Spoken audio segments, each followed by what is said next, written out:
they do look like tree roots, don't they?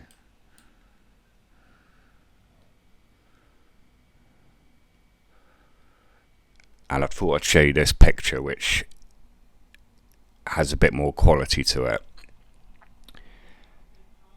which shows the grain in even more detail. But the really interesting part that I wanted to point out was the part at the bottom of the photo. So to me, that looks like a knot in the wood. Obviously petrified in a rock face. But what else could cause that pattern in the rock face that looks identical to what you would see if there was a knot in a tree or in the wood?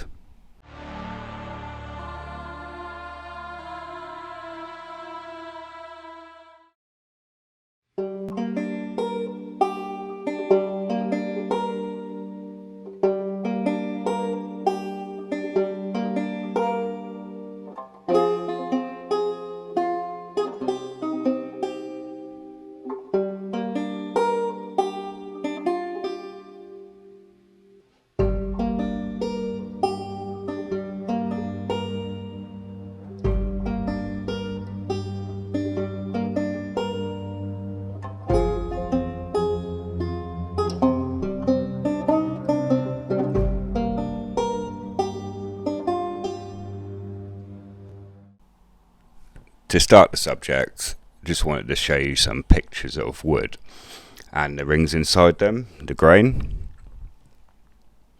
and keep these pictures in mind for later. Look at the way the different types of trees or wood have different and varying patterns in the grain.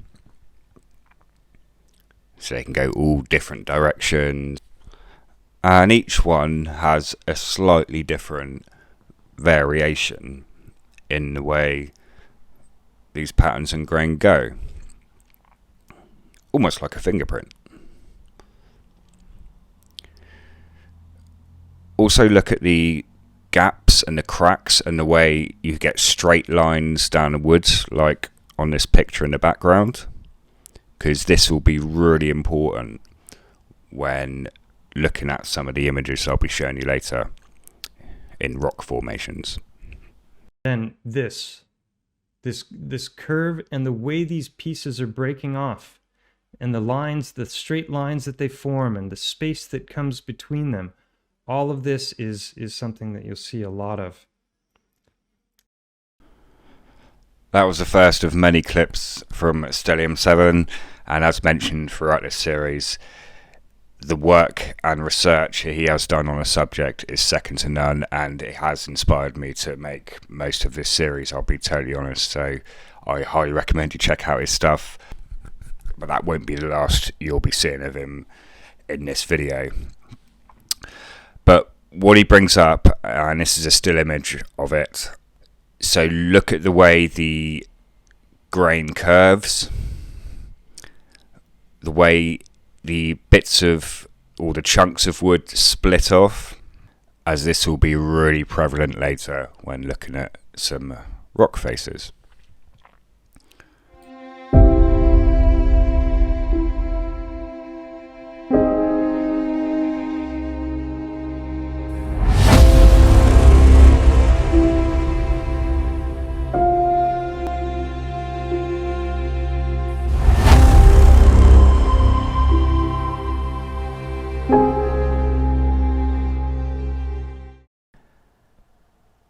And the last image I wanted to show you before really getting into the super interesting bits, where I'll show you some giant trees on the south of England, and they are absolutely massive, is this piece of petrified wood which was on display at the annual Tuscan Rock and Gem Show, which has some of the best examples of some of the natural wonders in the rock and mineral world. Just a handful are in the background now.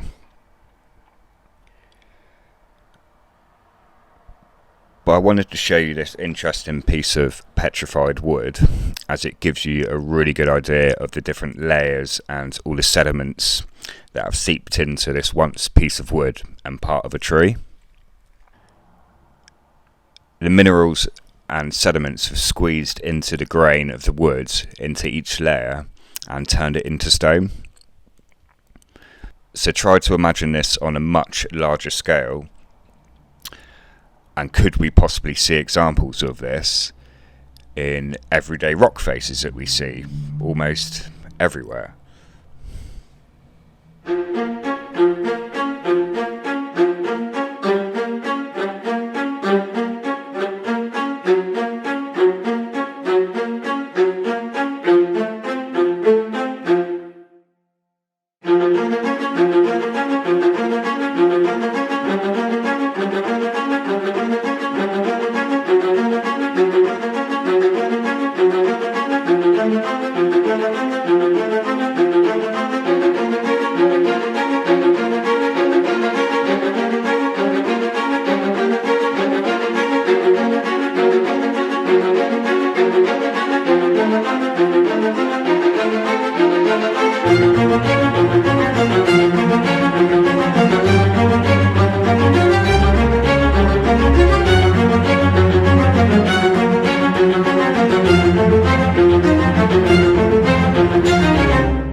So that was a little clip of what I'm just about to show you, which is on the south of England in a place called Lulworth, which is just up the road from where I live. I live just here in Weymouth, and this is a few miles up the road. But if we zoom in back into where we were just a second ago, oh, this Google Earth is terrible to use. I hate it.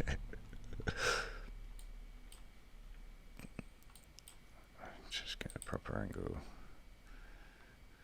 Look at that.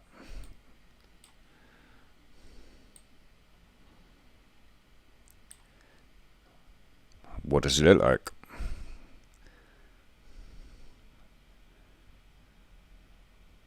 Exactly the same as that bit of petrified wood.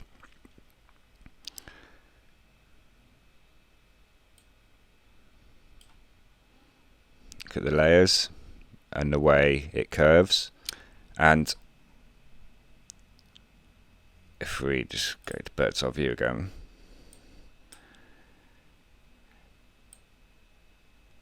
could this be the remnants of the tree coming down here? Let's zoom in again, get the right angle. Oh, I hate it. I hate it.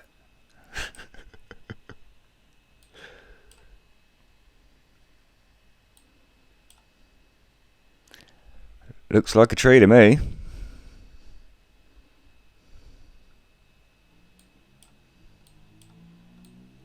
Does it go all the way down there? I'm not sure.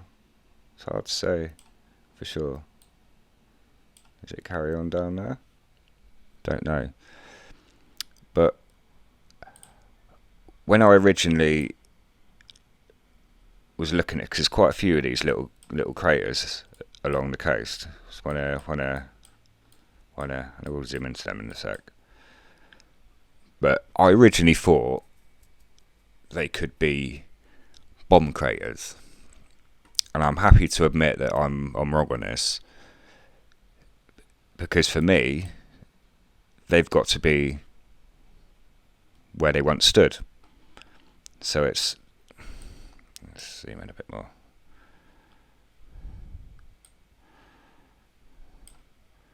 See how they once standing there, and it's fallen down.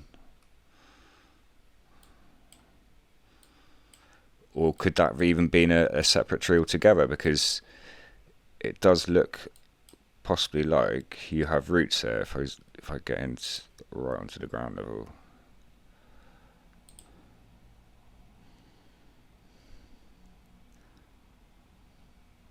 they do look like tree roots, don't they?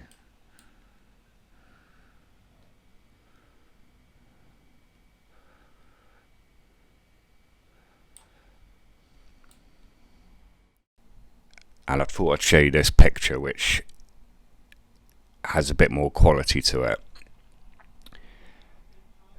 which shows the grain in even more detail. But the really interesting part that I wanted to point out was the part at the bottom of the photo. So to me, that looks like a knot in the wood. Obviously petrified in a rock face.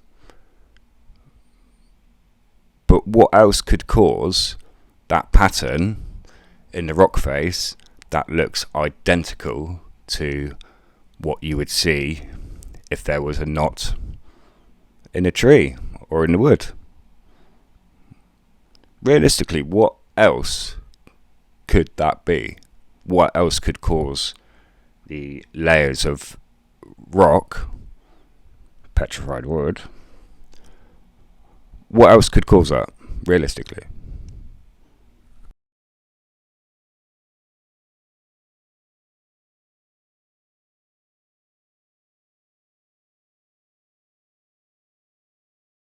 Yeah. And another thing I wanted to show you as well.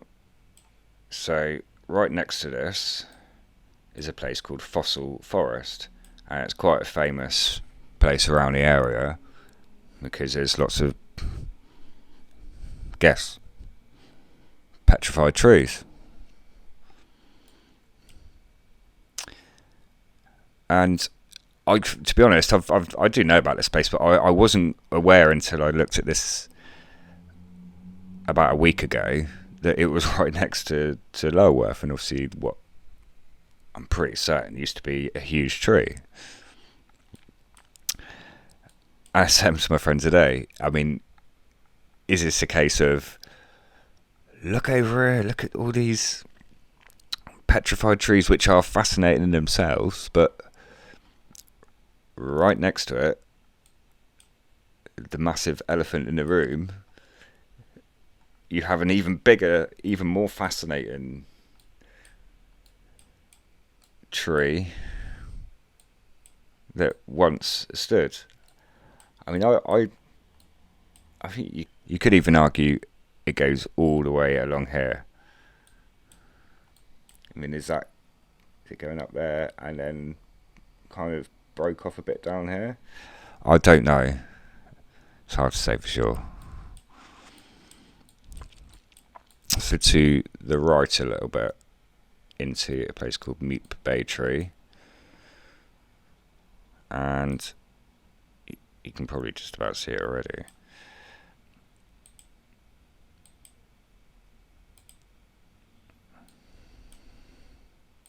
But we have exactly the same.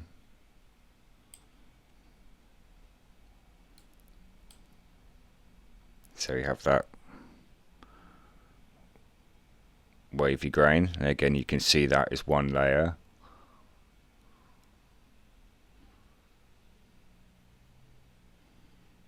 Right next to a big crater again.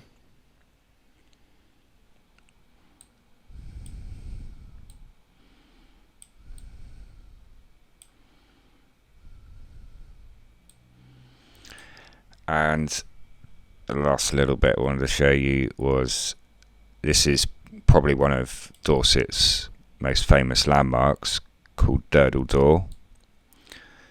Some call it the Drinking Dragon, and you can see why. But I don't think it is a dragon.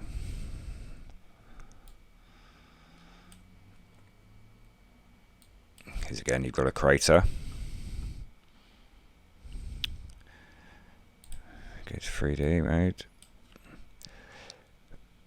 But I believe, again, it's a tree. And you've got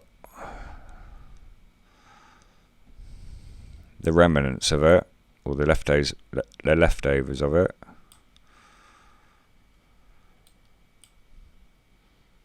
In the water.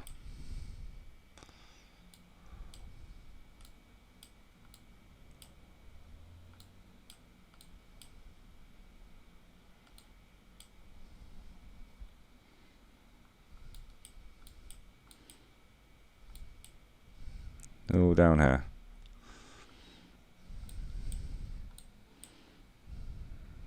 Down there.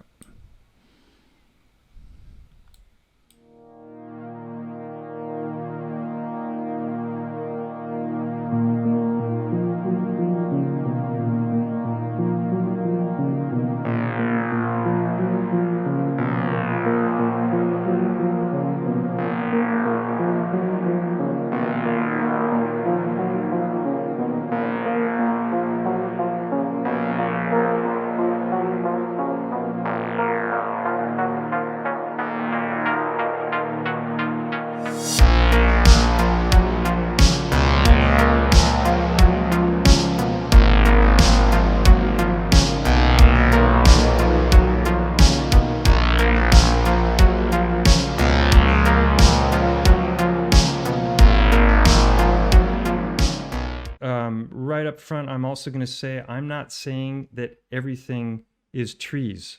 Okay, I'm not one of. I mean, the absolutism in this community is crazy. It's like somebody finds a pet theory and then suddenly everything is that theory. So I'm of the camp that usually, you know, it's all of the above, right? So there's probably some great tree stuff out there. There might be titans. You know, there's all kinds of stuff when it comes to mud fossils and biogeology. You've got mud floods, you've got star forts. They're all of these things that we weren't really taught about in school that are everywhere on a scale that is hard to fathom. And the interesting thing about all of these theories is that they dovetail very nicely. It's not the random crazy conspiracy theorists connecting dots, circles on the corkboard. You know, this stuff, the more you know, the more it all starts to fit together and make sense, and we start to realize how much of our history and our present has been manipulated. Just a review of what wood looks like, because this is an important thing. Let me make sure you're seeing what I'm seeing here. Turn that off. There we go. Okay. So everyone knows what a tree stump looks like. This is an example of petrified wood. So when you look at this, you just have to look and see all the complexity of the grain and the different colors and the different banding, and the things that you're going to see today are all about this. And we'll just breeze through these. This is important as well. We'll come back to this, but it's important to think about how a tree grows and understand that the root structure around the tree going out in every direction is going to be horizontal. And then you're going to have these deep channels going down. I'm going to be doing a video very soon also on the subject of spelunking titanic trees, because there's some incredible footage. I can recommend the Action Adventure Twins. I don't think they realize what they're diving down through when they're doing it. But the trees are making everything. They're making the metals. They're making all kinds of materials that you never would have dreamed that trees make, like opals, for example. So just keep this picture in mind when we're looking at stuff. So breakdown of trees, it's really important. Here's an example right here. So this, what you're seeing, this right here would be just one little tiny chunk of one of these. And I know that sounds crazy if you're not familiar with the Great Tree Idea. I highly recommend my Great Tree live stream. And so now we're getting to petrified wood. That's our next stop.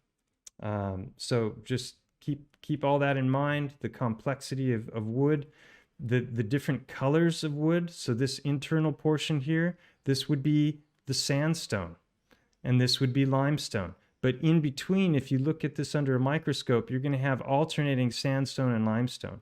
And each one of those little bands could be many feet wide.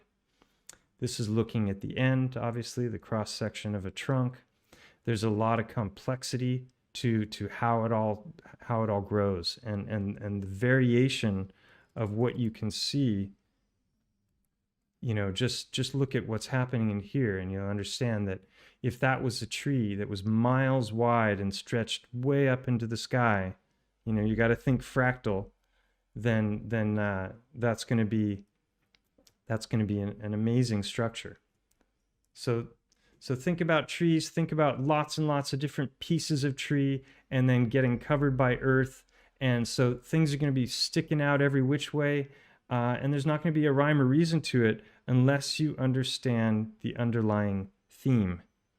This is a gigantic tree, and you see the exact same kinds of breakage, and look at the ends here. Look at how this looks. Oops.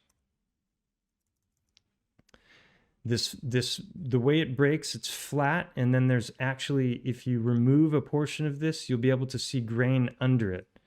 And we'll see lots of examples of that on a gigantic scale. Here is a trunk that's petrified. Looks a lot like Devil's Tower. As I said, sap petrifies, and it petrifies to all kinds of different forms and colors. And this is agate, is what they're calling it.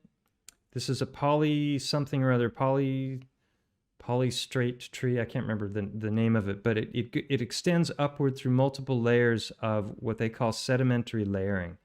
And that's impossible based on the mainstream narrative.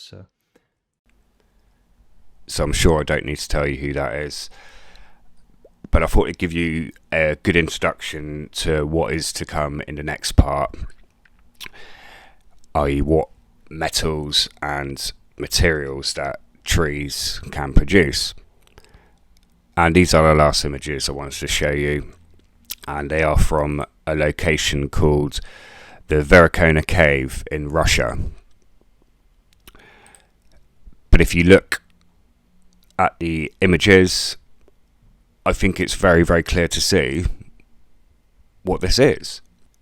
And this is a cave, so it gives you an idea of how big these trees once were, as this would be in the middle of the tree, the hollow part, and where it draws the water up, and obviously how it used to feed itself.